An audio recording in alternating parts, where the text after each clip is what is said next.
Hello প্রিয় বন্ধুরা, সবাই কেমন আছেন? আশা করি সবাই অনেক অনেক ভালো আছেন। চলে আসলাম আমরা খুলনা চাষিবুনি স্কুল বিটে। এখানে নামযজ্ঞ অনুষ্ঠানে এখানে যথেষ্টলি একটা মেলার আয়োজন করা হয়েছে। আশা করি সেই মেলায় আমরা একটু ঘুরতে আসলাম। ঘোরা আসার পরে আমাদের সেই পুরনো স্মৃতি বরফগুলা এক ভাই বিক্রি করছে, তার দ্বারে যে আমরা সেই প্রথমেই বরফগুলা গেলাম, প্রথম আমরা চালাম। আমাদের 3টে গ্লাস অর্ডার দিছি, প্রথম আমার গ্লাসটাই অর্ডার দিছি। দেখা যাচ্ছে বানাচ্ছে সেম ভাবে, একইভাবে 3টে গ্লাস বানাবে। হ্যাঁ, দেখা যাচ্ছে মামা ঘুরতেছে কিভাবে চলেন আমরা। এরপরে কিছুক্ষণ পরে দেখলাম বরফ দিয়ে ঘষাঘষি শুরু করলো। হ্যাঁ, ঘষাঘষি শুরু করতে করতে এবার এখান পাইপ ভরলো। পাইপ ভরে আমাদের মাঝে সেই বরফগুলা মোস হাজির করলো, দেখালো মামা। মামা বললো, মামা একটা ভিডিও করে নাও, কিরম লাগছে দেখা দাও, আর আমার বরফগুলা সবাইকে একটু জানাই দাও। এরপরে আমাদের সহকারী নুর ইসলাম ভাই তাকেও একখান দিল।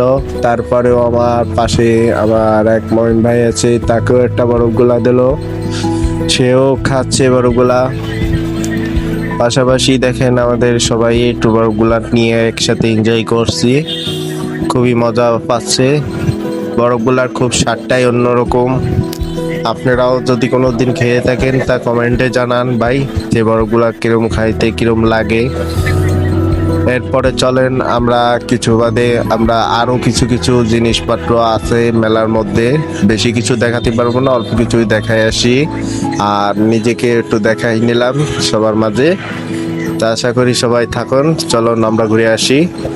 এবার চলে আসলাম আমরা মোবাইলের ব্যাট কভারের মার্কেট বসছে, সে জায়গা মোবাইলে ব্যাট কভারের পাশাপাশি মোবাইলে ব্যাট কভার লাগাচ্ছে। হ্যাঁ, এখানে জোড়া 100 টাকা চাচ্ছে। তারপরে কি পাশেই আমাদের সেই বিদেশি আইসক্রিম, যা বিদেশে দেখা যায় তা আজকে আমরা দেশেও পাওয়া গেল। দেখেন কত সুন্দর সুন্দর করে কৃষিভাবে সুন্দর সুন্দর করে আইসক্রিম বানাচ্ছে। আপনারা যারা যারা এই ভাইকে চেনেন সবাই কমেন্ট করে জানাবেন যে ভাইকে কোথায় দেখছেন, আর এরকম ধরনের কারা কারা আইসক্রিম খাইছেন সবাই কমেন্টে জানাবেন দ্রুত। আশায় থাকবো আপনারা দ্রুত আমাকে কমেন্ট করে জানান, আর এরকম ধরনের আইসক্রিম কারা পছন্দ করেন